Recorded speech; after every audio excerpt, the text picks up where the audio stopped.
and welcome to Wrestling and Everything Coast to Coast. And this is your special edition program.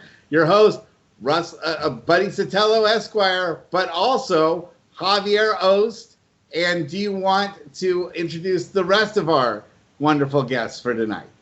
Sure. First, we'll go with Benny Scala, first time guest on the show, but I feel like I've known him for a long time, but he's a writer for Pro Wrestling Stories.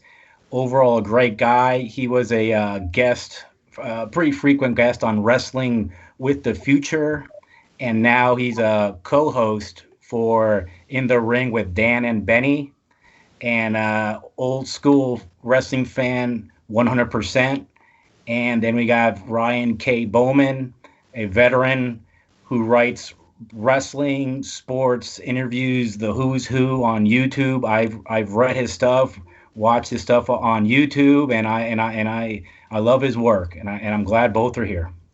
Yes, well, we're all tied together with Pro Wrestling Stories, which has been, a great unifier in the wrestling community to really bring the voices of old schoolers like ourselves, back into kind of into the forefront and given a voice of the people that loved old school wrestling and still feel like there's a place for it in today's modern entertainment world. And I've certainly been thinking about that a lot, but I want to find out a little bit, because it's the first time that you've been on the show, Benny. Why don't you tell us a little bit about the photo behind you as part of your background and explain a little bit about your connections with professional wrestling?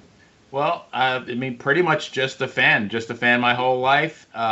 What you see in back of me was taken on December the 16th, I believe, 2017, at Rico's Italian Restaurant in Pittsburgh, Pennsylvania.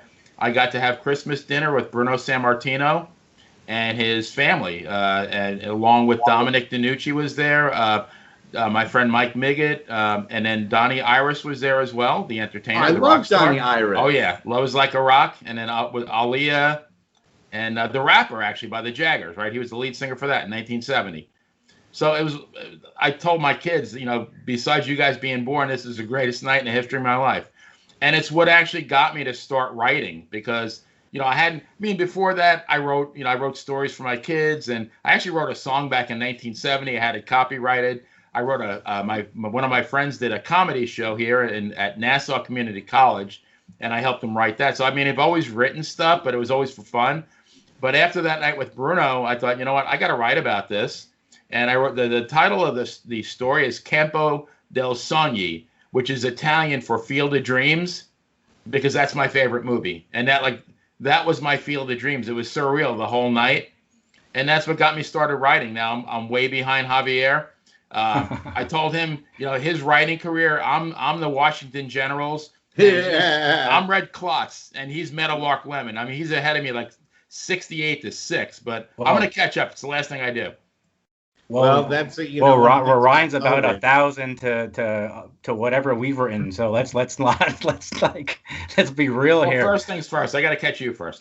Well, I just want podcast, so I did catch up to you guys writing wise. I want to say one thing about Benny. Benny is absolutely he's just way too modest when it comes to writing. The only thing I have on Benny, is that I've written more articles, and the only reason for that is because I started before him. But Benny's stuff, I love reading his stuff. His personality just shines through every article he's written. And I tell, he's always putting me over, and I'm telling Benny right now, the only thing I got on you is more articles, and and that's it. But he's a natural writer. I build things little by little, and something comes out of it that's readable. But Benny, his stuff just flows. So thank you. That's and Ryan, I read his whenever he puts something on. All three guys are really talented. Ryan's a veteran, man. Yeah, I'm so old. My first interview was with Moses. Yeah. So honestly, I hate to pull the old guy card, but I actually started in 1990 when I was 15.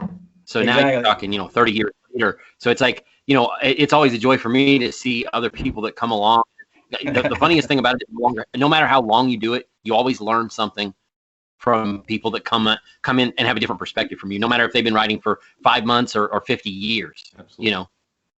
All And by the way, Brian, Javier, before you start Brian, giving these compliments my way, I read an excellent story you did. I believe it was about Mildred Burke Okay. the other day. Yes. Did you just do a story about her not too long ago? I Not think recent. It was about maybe 5 months ago. Yeah, I've lost with the pandemic. I've lost track of time, but I just kind of caught up with it the other day, and I loved it. It was excellent, man. Right. Great. Thank you.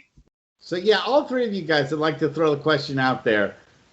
What you remember as your first like wrestler that excited you? And what was the first move that you saw, that like first finisher that you saw that really like made you go, wow, you know, and made you think about it? Whoever wants to answer it first, go right ahead. Well, I'll throw. I don't know if you guys can see back here. I've got the autograph, the very first wrestling magazine I ever bought in 1985. I bought it because it had Ricky Steamboat on the cover, and he was my favorite. I had just made that jump to WWF at the time and was doing the kind of the ninja style gimmick or whatever, and I loved that. Loved the whole martial arts thing. So I bought the magazine in '85, and then it was just a few years ago. I was doing a show with Ricky where I was the ring announcer. Was able to give him that magazine, almost, over 30 years later. I think it was 32 years old at that point, and he signed it. So that's on my wall in here in my office. So that he was my first guy that really excited me with his moves. But honestly, it was a few years later. The first time I ever saw a power bomb, that blew my mind. Now it's commonplace, but when I first saw guys in the late 80s start doing the power bomb, I just thought it was the most devastating thing I'd ever seen. Well, that's commonplace because so many people are getting concussions from it. So you're seeing less and less. But how about you, Javier? Well, my dad gave me a tape of Saturday night's Main Event, which doesn't say anything about wrestling. So I just popped it into VCR, and all of a sudden you see the intro, you see Jesse Ventura making fun of the Hillbillies, and you see Roddy Piper and Hulk Hogan, of course. But once you start watching, the person that impressed me the most was Paul Orndorff as a heel. Oh, yeah. What an intensity, what believability, and didn't matter if my parents would watch it and like, oh, that's not real and all that, whatever. When I would watch people like Orndorff and he would do that power driver, I'm like, this makes me. This can't be fake. This guy is so intense, so mean, it's still the best so believable. pile driver in the business. When I think of the dictionary definition of the pile driver, it's Orndorff's pile driver. He was just always so just pissed that the referee would tell him to stop. When I tell you to break, you break, and he's like, "Don't touch me," and he's just so just angry at the world, and he's like this guy is a heel. This is great. Did you ever see his workout video? Oh yeah, I love the it. one where he goes into the gym. I love gives that. everyone a hard time. That's on YouTube. If people haven't seen it, it's one of the great little old segments that they used to do, and it's a crack up. It's really he just tears everyone down. Women, the guy, the skinny guy, everyone. This kind of that non-PC promo is so missed, at least for me. I'm sorry. If listeners tune out because of what I said, I am so sorry. No, don't invite me back. I love those promos. No. I love those promos. Awesome. Benny, you tell me. All right, so I'm going to go really old school on you guys. So Christmas of 1967, I was 12 years old. I get a Hitachi 12-inch black and white TV for Christmas. Bring it up to my room. I'm messing around with it, and I see this UHF dial, which we didn't really watch UHF, in our family room. And I'm screwing around with this TV, and it must have been Saturday night. I hit channel 47 out of Newark, New Jersey, and they have Capital Wrestling from Washington, D.C., which was hosted by Ray Morgan, who was one of the first WWF announcers. And I was transfixed by Bruno, and there was a match. Bruno didn't wrestle that much on TV, but he happened to wrestle Crazy Luke Graham. It was a squash match. It lasted probably about 3 minutes, but in the end, Bruno got Luke in the backbreaker, And that was my poor brother, who was 6 years younger than me. He tapped out to more backbreakers than any of Bruno's opponents. But that was my finishing hold. Nice. Just to add a little bit to that, I've heard stories of people who lived it, watched it. When Zbyszko turned on Bruno, there were people who weren't really that big wrestling fans, but they knew what was going on. But when Zbyszko turned on Bruno, the casual fan just kind of, I've heard they looked at the TV and said, "Son of a," and just cursed at whatever. They were just so incensed about that turn that had never, something like that was so rare in wrestling. Now it happens every Monday. They had the courage to build that over like almost like a 2-year span, right? Yeah, it was one of those things that just didn't happen often at all. They did such a good job. Bruno was a maestro, because after it happened, then he started calling Larry a Judas. And I mean, yeah, what the business they did after that was incredible. And like you said, I think it was a good year, probably more than that they went around the circuit and, that they sold everywhere out. So Ryan, what finisher was the one that you just totally marked out on, that you could first remember completely marking out on? This is going to be sad because I grew up a huge fan of the Von Erichs, and while I know that it's not considered even a cool move now, the Iron Claw, for some reason, every time one of the Von Erich boys would fire up, make the comeback, and eventually tap on the Iron Claw, my 7-8-year-old mind was thinking, this is the greatest thing I've ever seen. Don't undersell yourself, because the guy that intrigued me the most when I was young was the Spoiler. Oh yeah, and he just cranked that, right?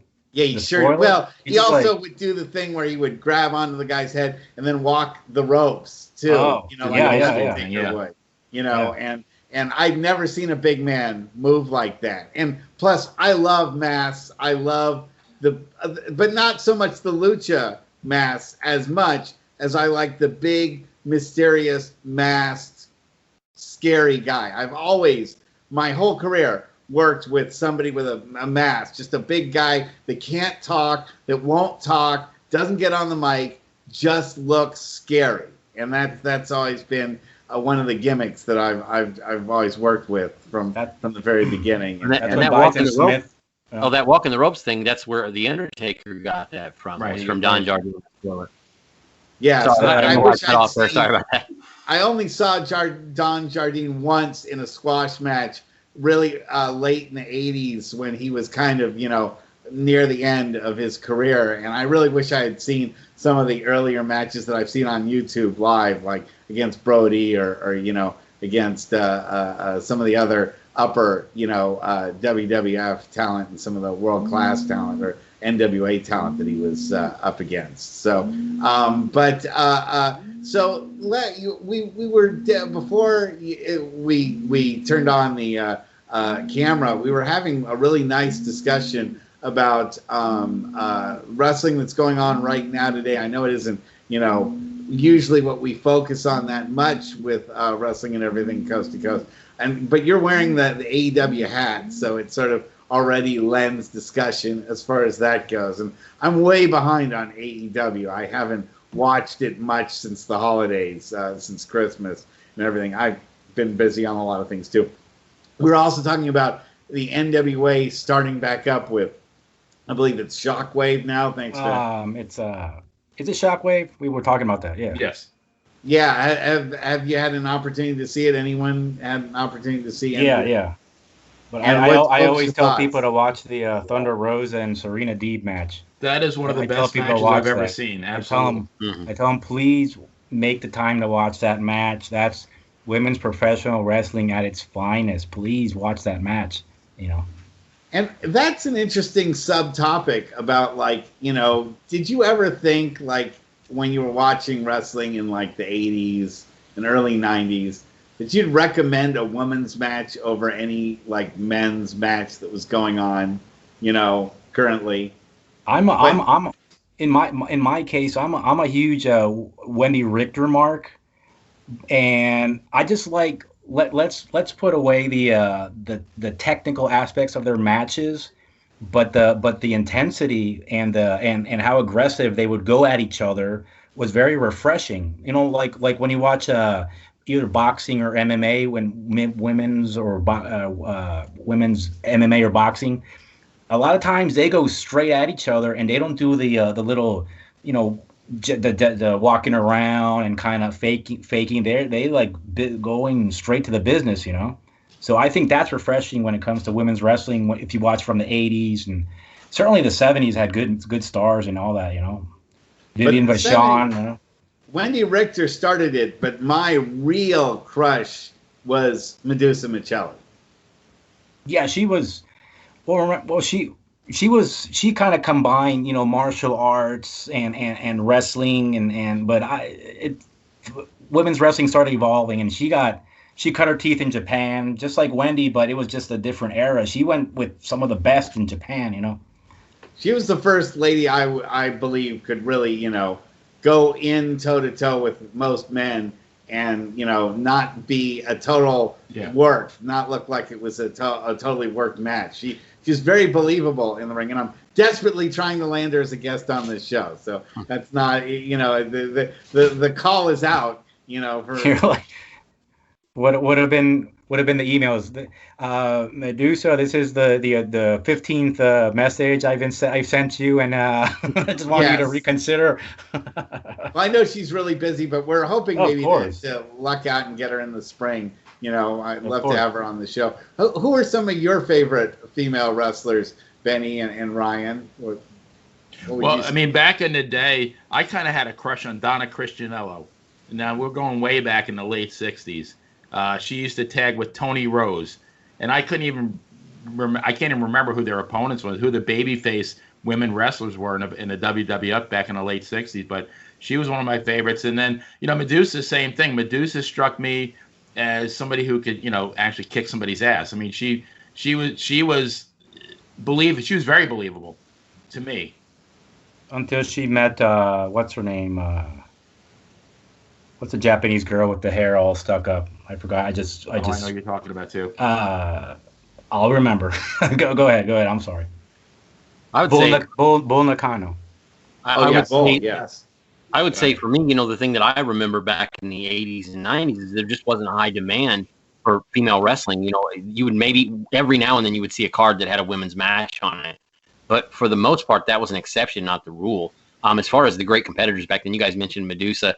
I mean, you had someone like Susan Sexton, who was just a tremendously talented technical wrestler. As far as a crush for me, this is going to be an odd one, but for me, it was Misty Blue Sims, who looked like if she wasn't a wrestler, she would be like working as a waitress in a diner somewhere. But I don't know. She just seemed like this down-home girl. She always kind of did the USA gimmick and everything like that. So I always loved her, and I always thought she was a great wrestler as well.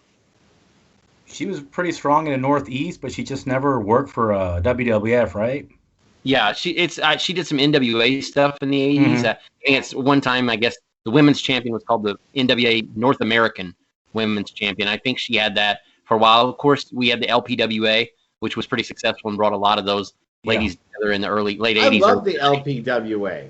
That's where Susan Sexton made her name, you know, really as the longtime champion of the LPWA. And Susan was just terrific. A lot of these ladies, you know, I wonder, the people like Medusa or Misty Blue Sims or Susan Sexton or, you know, that generation, what would they have fared like in an era like today where women's wrestling carries such a high priority on the card?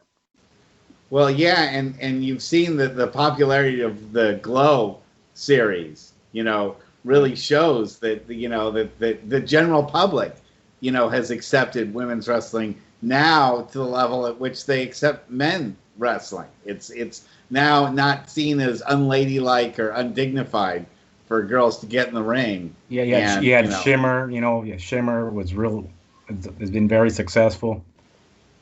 Yeah. Well, yeah, I worked. You work with Melissa. You work with Melissa, right? Not only Melissa, but I started my manager training at the same time that Sarah Del Rey started in as a valet, and so she practiced. She's rough, man. What? She's rough. She's rough. Oh man. God, yes. Well, when she was still learning about how to, like, you know, pull her punches and how to do low blows. Hey, buddy. get over there. Let Sarah, go to work on you. And she would just haul off. And I can tell you how many times she would hit me like right in the side of the ear. You're supposed to hit it with the side of your forearm, so it's not so bad. But she would just cut me right on the side of my ear. And the low blows, she'd hit me right in the junk. And I would be like down for like 20 minutes.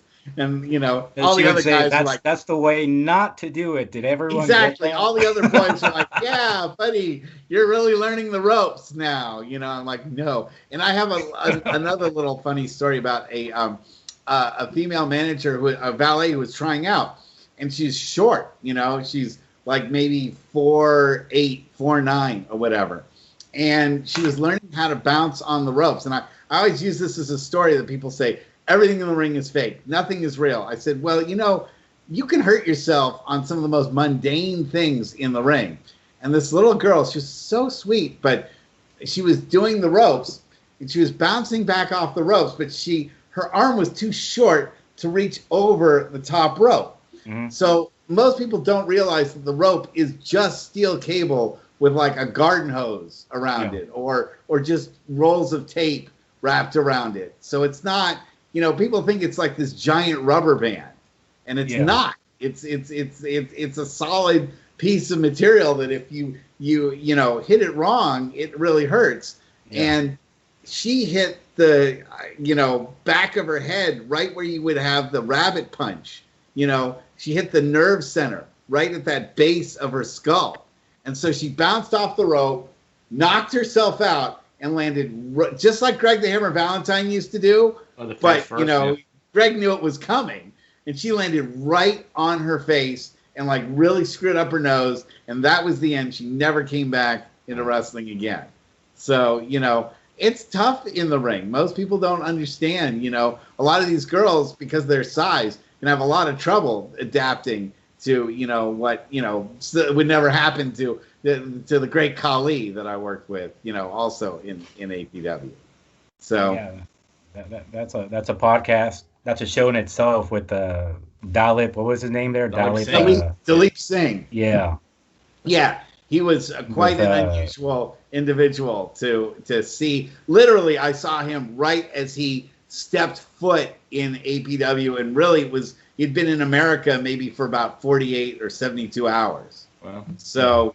Yeah, Roland. A lot of ribbing going on for the big guy, right? With the tuna cans of tuna and stuff like that. A lot of ribbing. Crazy stories about being hazed in the APW garage, where Roland used to have people living in the garage as a way to pay for the rent on the garage, along with students. A lot of people don't realize this, that APW, was Roland did so many things under the table to make that school exist and to keep the federation running.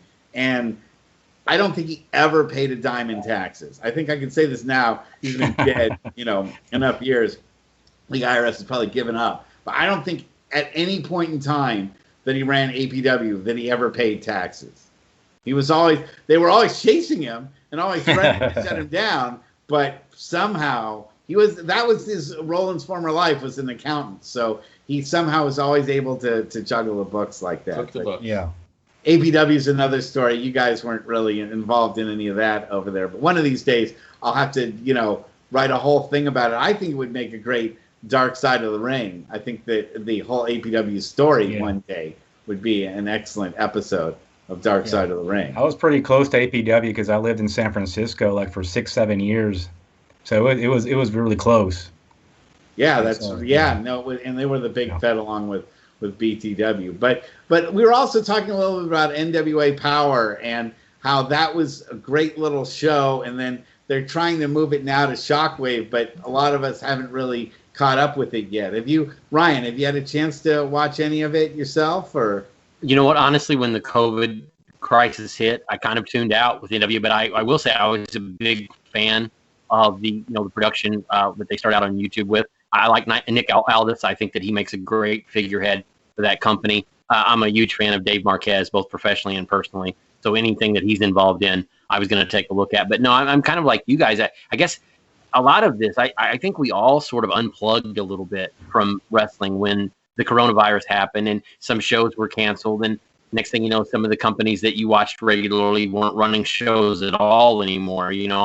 I'm close to the people in Ohio Valley Wrestling, and they went through their own struggles, over here in Louisville, Kentucky. That's Al Snow's promotion. And of course, known as a long-time developmental territory. I kind of stayed in touch with them just to be able to keep up with what was going on. It's just been, 2020 was such a crazy year just in general, but especially for the pro wrestling industry, that I think we're all just kind of getting caught up now. I couldn't tell you anything that's going on in Ring of Honor right now, to be honest with you. And I'm a guy who covered wrestling. It's almost like we had to pick and choose our moments the last several months of, I'm going to watch this show this week, and maybe I'll catch up with these other guys in a couple of weeks. At least that's from my personal viewing habits. That's how it went.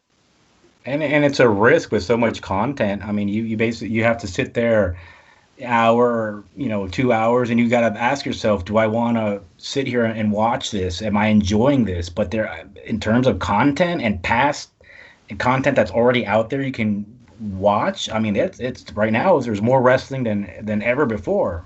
Absolutely. You just have to pick and choose, Yeah, and there's good in everything. There's something good you can. From Impact to WWE, A&W, there's always something there. But the question is, do I want to sit here for 2 hours and watch the whole show? Even though there's always something you can take out of it. Like I see Ryan with an A&W hat. I watch AEW here and there, but I love Britt Baker's work. I like the way she works. I think she's got a lot. She's just starting out. That's one of the bright spots of that promotion. But there's always something, Yeah, and I think you brought up a great point that, it's not so much, it's even like with the pay-per-view thing, usually with work and stuff, I'm able to get the shows and watch. I get to watch a lot of things that I don't have to pay for. And then there's other times when I do have to invest my own money to watch something. But at the same time, it's not really about the money. And I think, Javier, you brought it up great. It's not about investing the money into watching a pay-per-view for me as much as it's about investing my time. Could I spend these 2 or 3 hours doing something else, spending time with my family or going out to eat with my wife or whatever? Is it really worth my time? Is there enough content on this card? Are there enough matches and enough storylines that intrigue me on this card that I'm going to invest my full evening watching this? So that's an excellent point. And I was gonna ask Ryan how he balances the family life and real life with continuously putting out content and articles and interviews. I mean, that's got to be hectic.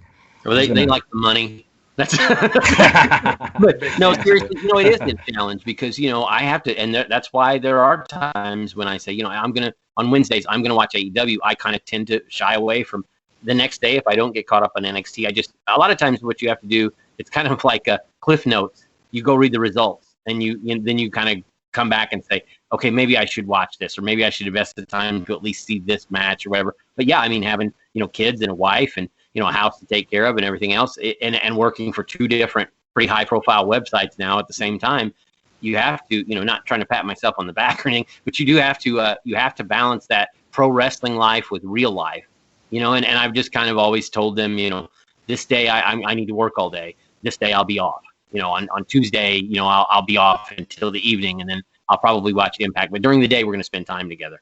And I think that's true with anybody. If you have a passion and you want to dedicate your life to something, that you always have to find a way to find that balance. Whether you're a writer or a firefighter or a teacher or anything out there, a doctor, in any profession, I think you have to learn to balance your professional life with your personal life. And pro wrestling is no different. I look at it like this, I'm the kid that got to run away and join the circus.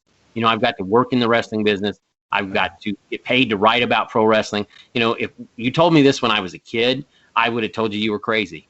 So being able to live that dream and have that passion, for them to see my family, I'm saying, for them to be able to see me so happy and be in a position that I'm in now, I think that helps a lot with the home life. When you're happy, you tend to make your family happy as well. I know Benny's. Benny being an old school fan, but with the show you're on in the ring with Dan and Benny, you had to catch up and study the new stuff. Well, and that's the thing. When you guys were speaking, I was hearing something, and I flash back to when I would watch All Star Wrestling back in the 70s, and I wrote in one of my stories that if there was a mushroom cloud outside and we were getting bombed, I would wait till a commercial to check it out. I mean, I was that emotionally invested. Whereas now, I mean, I watch it more because I kind of feel like I need to just to stay up to date. So when I talk about the current stuff, I sound at least semi-intelligent. But, you know, I do it now because I feel like I need to. When then I did it because I absolutely wanted to, and I never wanted to miss it. And I'd like to have that feeling about something current again. Yeah. Yeah, I can tell you that when I was in college, Saturday, I was lucky to be in college when Saturday night's main event was going on, was a thing. I mean, we would, you know, get together, everybody would gather around. It was like, it really was an event. Pay-per-views, because they were so uncommon, were something that people really gathered around. It wasn't something that every month there's a pay-per-view of some kind. I mean, hell, you know, when you start calling your pay-per-views like, you know, dumpster fire or whatever, you know, it's not going to really get people, you know. By the way, have we lost Ryan, or is Ryan just absolutely transfixed by our conversation? No, I think we lost Ryan here. He'll be back. I'll try to get him back in on the call, but you can't keep a good guy away. He'll be back. Yeah, but I thought he was so transfixed by what I had to say that he was just motionless. Yep. And didn't want to even. I thought he was just angry. Eyelash. I thought he was like angry at what you were saying. I'm like, well, let them sort it out. I'll just watch. He's having a little bit of connection issues, but one of the things that you guys were talking about, and I'm totally with you on this, and this gets back to the NWA Power show that we all like, is that it was an hour long, and they really couldn't mess with that format. I mean, I think an hour of wrestling is the perfect amount of wrestling, and that's what it used to be when I was a kid. You'd watch Superstars or All-Star Wrestling or whatever you were watching, you know, and it was an hour long. You could get maybe a couple interview segments that were 5 minutes in length or less. You'd get a couple of squash matches. You get one like main event type match that was usually a quality, you know, two quality guys against each other. Thing is, it made you want to watch. It made you want more. You know, you wanted more. You know.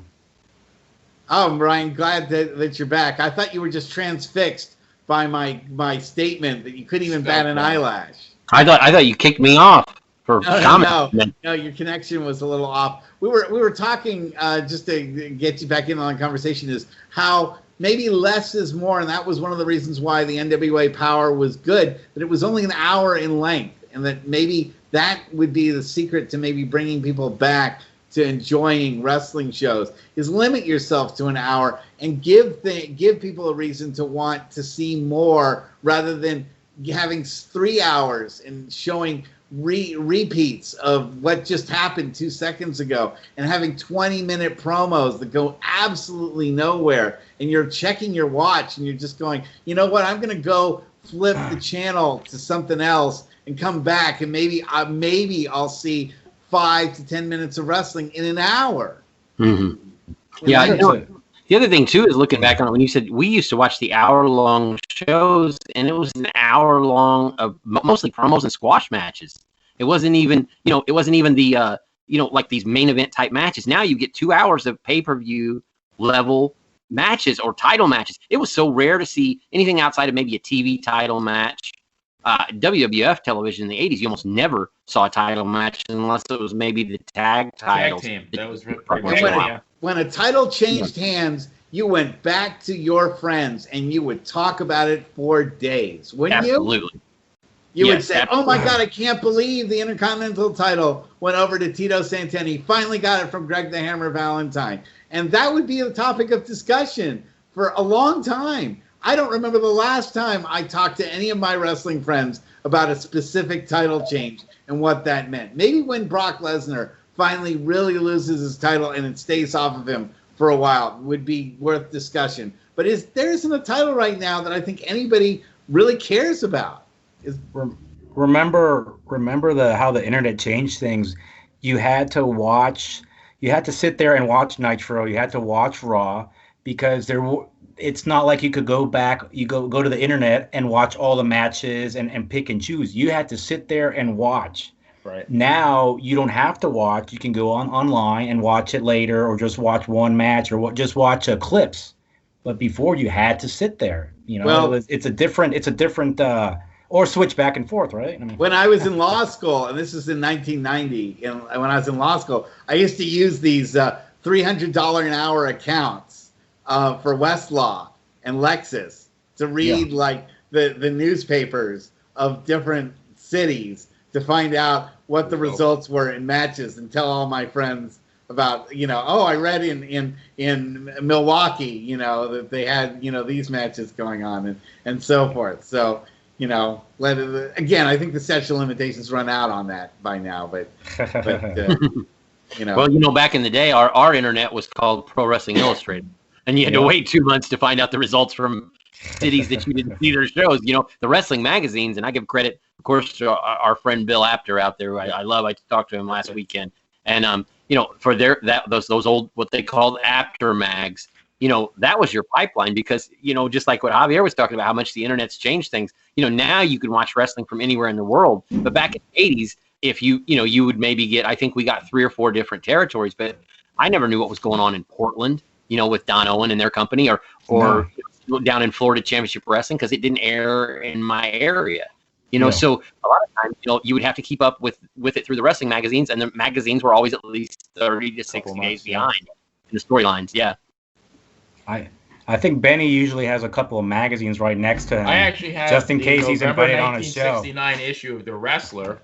My God. Back in the day, they actually had a pen pal section, and that was my first 15 seconds of fame. I don't know if you can see this.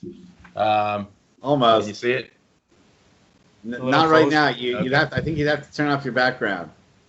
Hang on. There, put it right in front of your face, and I think you'll be able to see the way to do it. There we go, right in front. Go Almost. closer. No. Go closer. Closer. No, anyway, I think it's the chroma key is killing. You can. I'm right next to Charles Moorhead. I guess maybe his middle name was Gibbs. But you actually, you would. You're gonna give his address and phone number too. Address and not your phone number. You give your name and address, who your favorite wrestler was, and whether you like good or bad guys, and then who you wanted for a I want girls 12 to 14, or I want guys who like Bruno or whatever. And you actually started getting letters in the mail. It was a totally different time, but I. As a kid, when I was in junior high school, I would walk to the luncheonette and there was right against the wall was that magazine rack, and those magazines were like crack. The minute I saw a new one, every penny of my discretionary income as a 13, 14-year-old kid went towards those magazines. I couldn't get them home fast enough to read. And they were read within a couple of hours, and I probably read them 10 times each. But that's what we lived with back then. In my case, my dad would buy the wrestling magazines to encourage me to read. He's like, here you go. Maybe this will help you read. And I read them back from front cover to the back. I read everything, even the ads. You know what? The saddest moment for me in my adult life was talking to Bill Apter about the top 10 lists. And I had the guts to ask him, how did you guys come up with the top 10? What sort of research went into the top 10? He said, we just BS'd around the water cooler. And usually it was the thing that we did like right before it was actually the issue was due. Wow. And we would just write it down in like 5 minutes. And I was like, but do you know how many like arguments and discussions my friends had over those top 10 lists of who, why Dusty Rhodes would be number 8, but, Rick Martel would be number 9 or something like that on most popular. We had huge debates over that. And I thought they had like a really scientific formula, and they were working, with all sorts of, it would be like a beautiful mind with the strings of yarn going from poster to poster and all this stuff. And no, they just kind of BS'd it in 5 minutes. And but he has mentioned, Russell, that he used to have, he would call promoters. For example, he would call Fritz in Texas and say, look, this is what we're thinking about the top 10.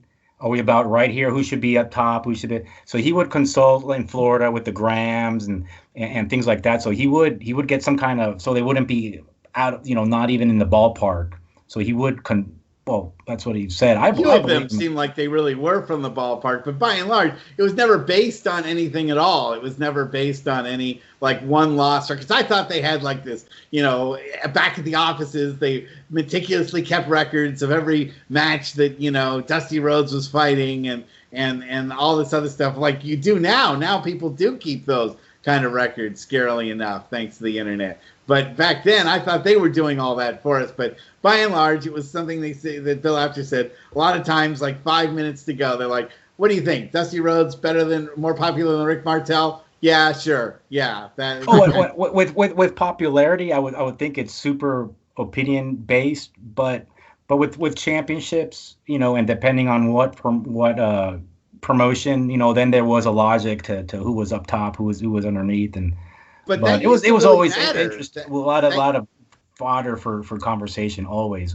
great. It used to really matter. Now I don't think it matters to the average wrestling fan, the average kid. If you asked him who's better, the Usos or the Vikings, the Viking Warriors, they probably wouldn't care, and they probably wouldn't answer.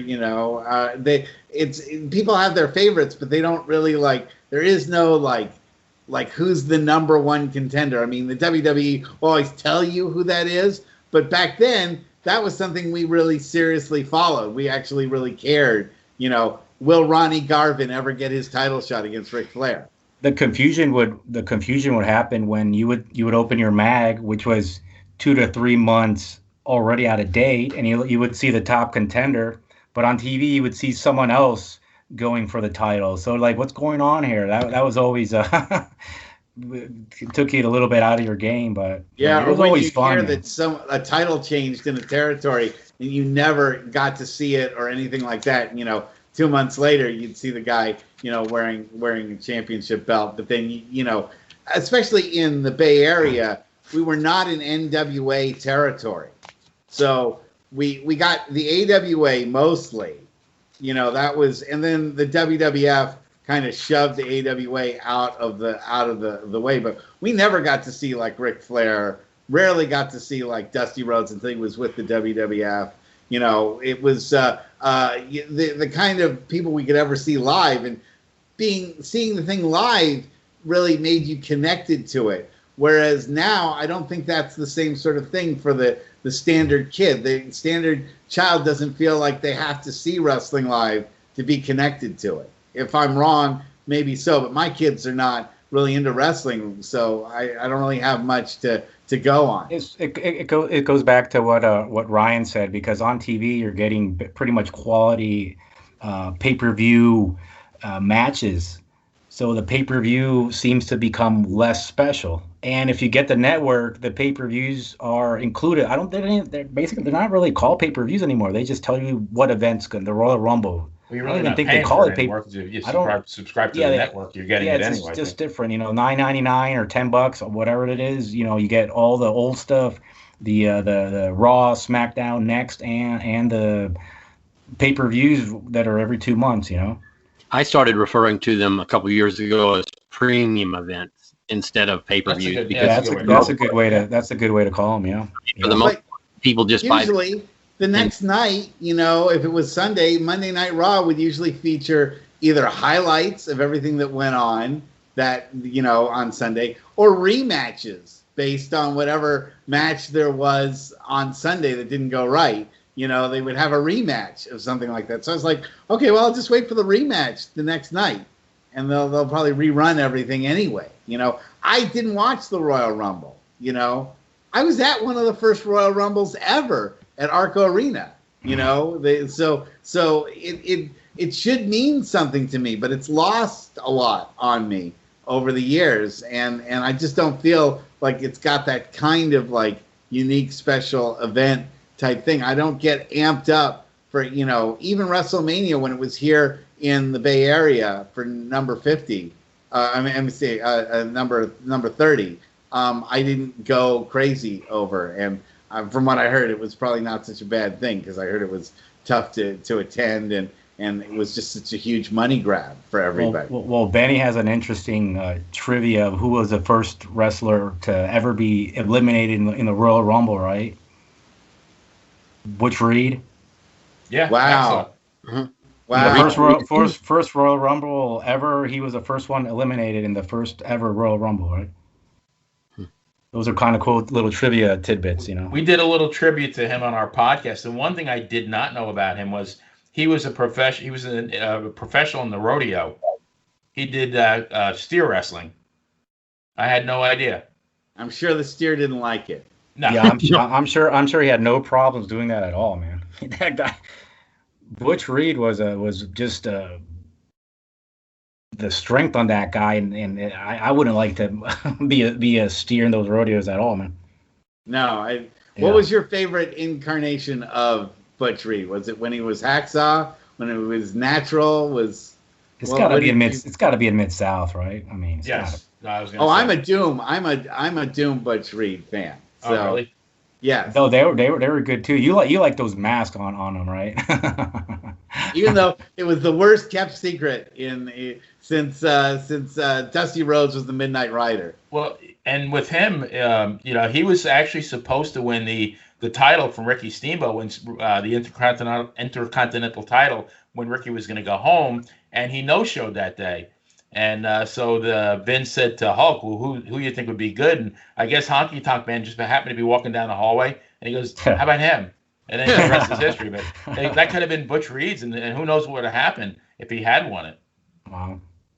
Interesting. Butch was always one of those guys that it seemed like he should have done more. Yes. In the business. I don't know if there were ever any issues. I've never really heard any horror stories about him, but he always seems like that guy that, he could have been the guy, and we, his tag team partner years later, Ron Simmons, would become WCW World Champion, famously, as we all know. But Butch seemed like he was one of those guys that could have been that dude that broke the mold like Ron Simmons did. If you talking about promos, just search out some of his promos in Mid-South. That guy was scary in Mid-South, In WWF, he was still, a force to be reckoned with, but in the promos for Mid-South, forget about it. Those are intense, man. His feuds against the Junkyard Dog, I remember those. Yeah. That was and early when I was getting involved in wrestling. That was a big feud in the Mid-South. I'd read a lot about it and wish that it would happen. And then the two of them came to the WWE, the WWF, and they never had any kind of a feud together, which was kind of disappointing because I thought that would be a great thing for them to have continued on. It's just like how Greg the Hammer Valentine and Roddy Piper never really faced each other in the WWF, because they were both heels. But they were bitter enemies in Mid-Atlantic. And those were some of the most amazing physical feuds of any wrestling, feud that ever existed. But they, that was something that the WWF never thought about, doing. Even when Piper did go face and become Intercontinental Champion, I thought they would do a program with, do some angles with Greg Valentine trying to get his title back, but didn't happen. Well, so. That was also at a time when, the WWF was hell-bent on ever acknowledging that a wrestler had a past before they came to the WWF. Right. I mean, you look at what they did with Harley Race. They barely ever. I think a couple of times guys would mention in promos about him being a 6-time world champion, but for the most part, the company, the announcers, they really didn't acknowledge what guys had done in the past on purpose. Really, I mean, I think that was a missive put down from the top. That, hey, these guys didn't exist till they got to New York. Well, and guys like both Hacksaws, Butch Reed and Jim Duggan, they were huge in the Mid-South. And when they came to WWE, they were basically, I call it cartoonized. I mean, they were still kind of top shelf guys, but not like they were in the Mid-South. Oh yeah, like the one-man gang, making him into Akeem, right. Or the Bushwhackers, who were pretty legit heel team, I think, in Southwest Championship Wrestling as the Kiwi Sheep Herders. They became cartoonized when they came to the WWE. The sheep herders were one of the bloodiest, most violent brutal. Yes, sir. teams before I remember they seeing became a the barbed wire Bushwhackers. cage Those match. guys. A barbed wire cage match between them and I think it was the Fantastics. Yeah, it was the Fantastics. That's and some brutal wow, stuff, you're man. like, whoa, that was not the same hey type shtick that they were doing in the WWE. So yeah, no, I do remember those guys and how crazy they were and what a change it was. I'm sure they all had really good paydays in the WWE, but they weren't what they used to be. Yeah, and so probably put a lot more miles on their body though, Yeah. getting to do cartoon comedy stuff as Sure. opposed to the death match types of things. And like you said, Russell, that was the first time. And as I recall, that barbed wire cage, it actually had wooden planks for corners as opposed to it was made of wood and barbed wire. Yeah, Splinter City. Yeah, it was. It looked like it was about to fall on them about 3/4 of the match, which was pretty intense. Now I remember that from a long time back. So let's talk a little bit about like where you think the future of wrestling is headed, where we're at right now. How we get out of COVID, and then where do we go back to?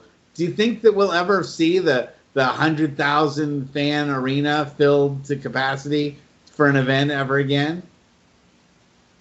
I don't know. I might have to defer to the other guys on that one because I always like to say never in pro wrestling.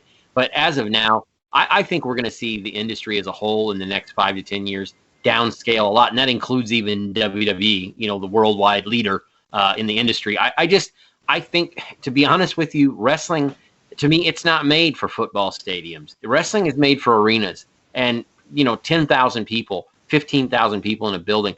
To me, that intimate setting is much better than all the giant stadium, Rose Bowl type, WrestleManias we've seen in the past. I personally like the smaller venues. I like the more intimate setting. To me, that takes me back to the old school days. And it seems like it's more genuine. It's more emotional.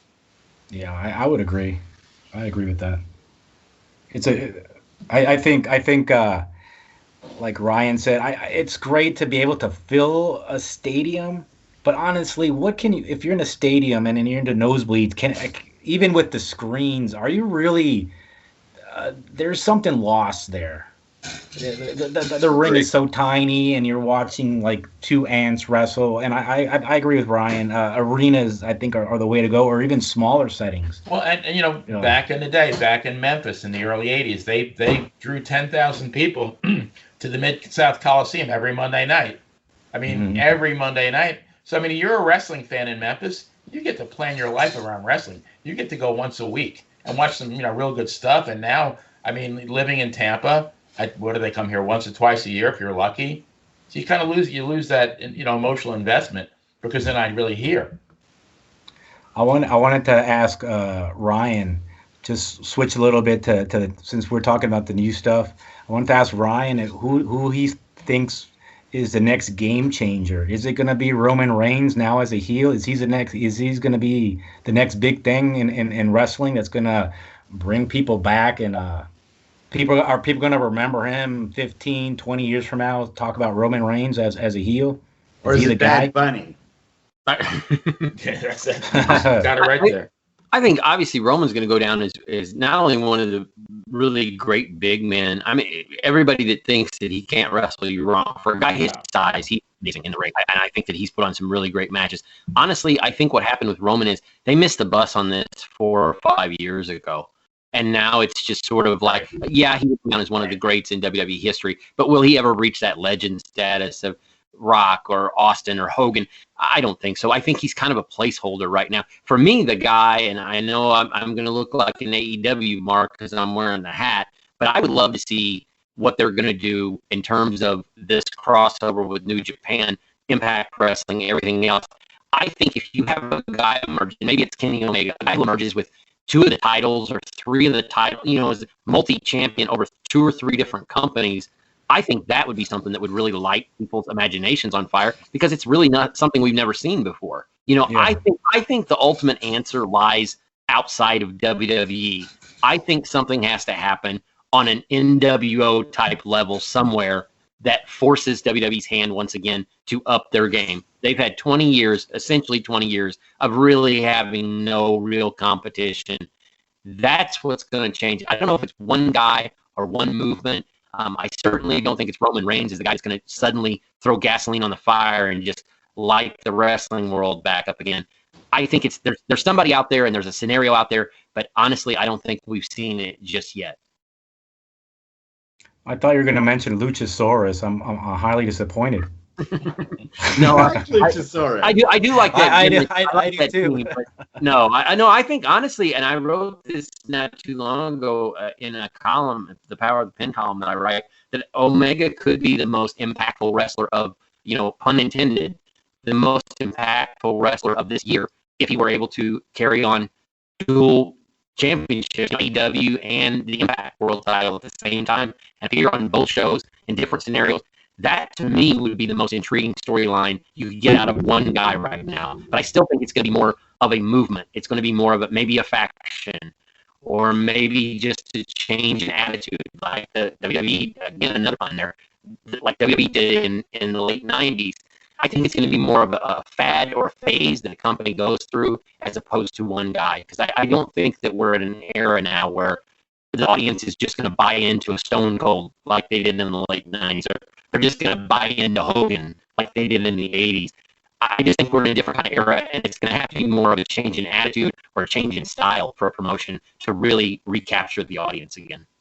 I got a question for everyone. How do you get someone who watches boxing, who watches UFC, who watches football? How do you get them to become a wrestling fan with the product today, which is more entertainment than maybe nitty gritty, more like a fight? It used to be like almost like a simulated fight. This guy hates that other guy, and someone's gonna get their butt kicked. Now it's very choreographed. So how do you get the fight fans to get into wrestling? It's an excellent question. I think that we do need someone that's more of a crossover fan. I think what you were talking about with Roman Reigns and why Roman Reigns won't bring back the fans is that he's just not a great mic worker. I mean, he's had enough time to really, he's no Rock, he's no Stone Cold. He's not Hulk Hogan. He doesn't excite people outside of wrestling itself. Nobody outside of wrestling has any idea who Roman Reigns is. They need a guy that has this sort of cross-platform sellability that the multiple media, like it or not, having Mr. T as part of the original WrestleMania was as big a deal as Hulk Hogan or anything else that was involved in it, because they brought someone in that everybody recognized from Rocky III, and he was on the A-Team, and everybody knew who he was. And it's harder to now surprise an audience and bring something in new that they haven't seen before. So I'm not sure what the next big great thing is. He may not be in wrestling, or she might not be in wrestling right now, and we maybe wait. Maybe it's bringing back Ronda Rousey. That brought in a lot of excitement. I think it's going to be the women. I think it's going to be the women, honestly. Yeah, it might be something like that. Maybe they'll get Melania Trump to get in the ring. That maybe that's the next big angle. I don't know, but you never know. Vince isn't quite done yet, so he might still have a trick or two up his sleeve. But I know Vinny's got some thoughts on this, but I will say Brock could have been that guy if he would have embraced it. Except he's such an ass that it's basically just he shows up, he doesn't have much to say, he works 60 seconds in the ring, and he's gone for a month. Had Brock really, and even I would say Randy Orton, if they had had different attitudes through the course of their careers, either one of those guys could have been megastars, but especially Brock because of the crossover appeal of him being a legitimate athlete, a legitimate champion in wrestling, a football player, and an MMA champion. He could have been that guy. But unfortunately, he just doesn't have the charisma or really the attitude to be the flag bearer for a company. Right. I agree with you though, Russ, Benny. I think that that person's still not out there yet. Here's one thing I don't really understand with Roman Reigns, and you have Paul Heyman in the ring with him, who's arguably the best guy on the mic, maybe in the last 30 years, best talker, but he never really talks. And I think he could do a lot more for Roman, if they gave him the mic a little bit more. I don't understand why they're doing that. Why have him in the ring if he's going to be silent? I think there's a lot of censorship going on. The personalities aren't allowed to come out, and it goes back to Roman. Is it that he's not good on the mic, or do they not allow him to really be what he wants to be? That's a question, Because there's a lot of they did that suffer and succotash thing. That kind of that sort of railroaded him too when they were feeding him lines and they were trying to make him funny like The Rock. That kind of really derailed him. Oh yeah, no, definitely no. That doesn't work for him, man. Doesn't work for him. Well, that's another thing though. You said feeding them lines. Back in the day, none of those guys were fed any lines. They just, they probably got a couple of bullet points and they just took off with it. And now, I mean, you can tell most of these guys, it's a script. Well, they're just so afraid to make mistakes. It's so micromanaged. They're just so afraid that they're going to make a mistake. Like a 40-page manual. Just let him be himself. Give him a broad sense of where you want to go, and just let him go with it. But they're so afraid that he's going to not say his lines right, or he's going to miss something, and it seems so just bland. Apparently, there's like a 50-page manual they give you for the WWE. On all the things you can't say, can't do, can't allude to, can't point in this direction, can't have your toes pointing in that direction. And it as you pointed out, so micromanaged. That was one of the things I thought was great kind of about NWA Power, is I think you felt like that was really like the opposite, is that wasn't micromanaged at all. That they seemed to come up with a lot of what they were doing maybe about half an hour before the taping. Yeah, and they made mistakes, but it felt more natural. And I could kind of get into their promos. They weren't perfect, but they just felt like they were more from the heart and through with emotion than say this. That's what the fans wanted, or at least I did. Old school promos always sounded like two guys that were going to get into a bar fight. Basically, they were really acted like they were pissed, and promos today sound like basically like a high school play. That's very well put. And if a guy couldn't talk, you had a manager, you had a Grand Wizard or a Lou Albano or a Freddie Blassie who could kind of take up the slack. It's almost like they're trying to overthink. They're trying to change. They're trying to take the essence out of what wrestling is. Wrestling was sold as a fight between two guys who disliked each other. You guys don't like each other, and so I'm going to teach you a lesson in the ring, and no one won here. Then we're going to go into a cage, and I'm going to bust you up, or you're going to bleed. I'm going to take your title.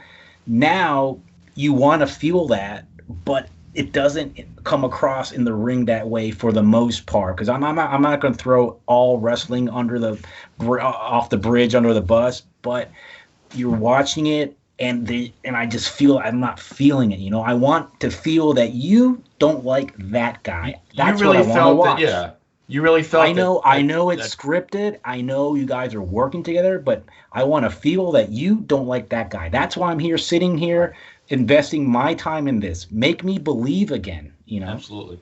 Yeah, you watch Tito Santana and Greg Valentine. I mean, you had a hard time. Bing.